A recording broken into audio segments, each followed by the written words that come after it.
গাজীপুর মহানগরীর চান্দনা চৌরাস্তা এলাকায় বৃহস্পতিবার রাত 8:30টার দিকে ধারালো অস্ত্রধারী সন্ত্রাসীদের হাতে নির্মমভাবে হত্যা করা হয় দৈনিক প্রতিদিন পত্রিকার গাজীপুর প্রতিনিধি সাংবাদিক আসাদুজ্জামান তুহিনকে। এ নিয়ে দেশজুড়ে শুরু হয় আলোচনা সমালোচনা।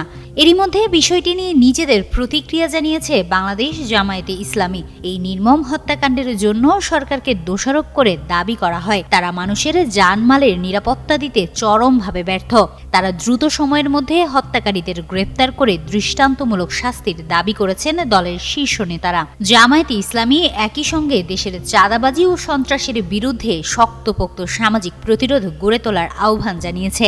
এই বেদনাদায়ক পরিস্থিতিতে নিহত সাংবাদিকের প্রতি গভীর শোক প্রকাশ এবং তার পরিবার পরিজনের প্রতি সমবেদনা জানিয়েছে দলটি। পাশাপাশি সবাইকে ঐক্যবদ্ধ হয়ে সন্ত্রাস ও চাঁদাবাজদের বিরুদ্ধে সোচ্চার হওয়ার আহ্বান জানানো হয়েছে।